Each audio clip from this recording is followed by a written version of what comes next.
तिरुपतीहून किंवा रेणगुंटाहून जर वरी तिरुमलाला म्हणजे तिरुपती बालाजीला जाताना तिरुमलामध्ये जायचं असेल रेल्वे स्टेशनहून कसं जायचं ते एक या व्हिडिओमध्ये तुम्हाला सांगणार।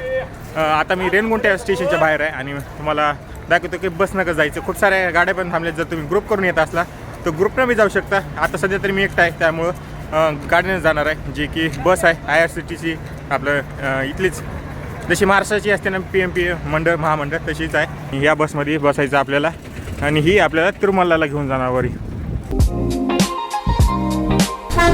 गाडीमध्ये बसला आपण आणि तिकीट घेतलं 100 किती रुपये, गाडीमध्ये बसला आणि तिकीट घेतलं 105 रुपये घेतले।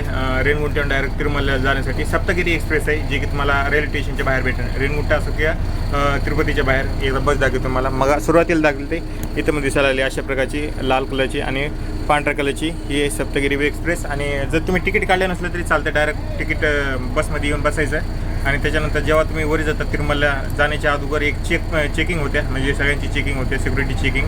त्याच्या एक 200 मीटर अगोदर बस थांबवली जाते आणि ज्याचं तिकीट नाही त्याचं चेक केलं जाते की तिकीट काढलं की नाही त्यानं बरोबर। मग तिथून बी तुम्ही तिकीट काढू शकता आणि त्याच्यानंतर मग डायरेक्ट पुढं वरी तिरुमला जाते। आणि आता आम्ही 3 जणच आहोत पूर्ण बसमध्ये, त्यामुळे तर तिकीट सगळ्याच काढलेलं आहे, त्यामुळे पार्किंगला नाही थांबली आपली गाडी, डायरेक्ट बाहेर निघाले, जी की इथून डायरेक्ट बाहेर निघणार, तिकडे चेकिंग होणार आणि मग वरी तिरुमलाला जाणार। तर पूर्ण चेकिंग होणार सगळ्यांची, बॅगची आणि पूर्ण गाडीची।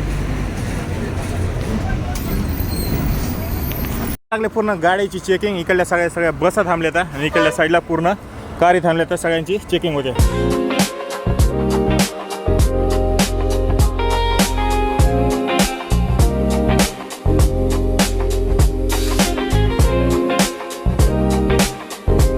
एक्सप्रेसनं सोडलं आपल्याला तिरुमलाचं जे बस स्टँड आहे असं दिसतंय इथं सोडलं। आणि जे खाली जाण्यासाठी तिरुपतीमध्ये जाण्यासाठी किती गर्दी दिसायला लागली, तर जवळपास 105 रुपयामध्ये जवळपास 1.5 घंट्यामध्ये आम्ही रेणगुंटा स्टेशनहून तिरुमलामध्ये आलेला।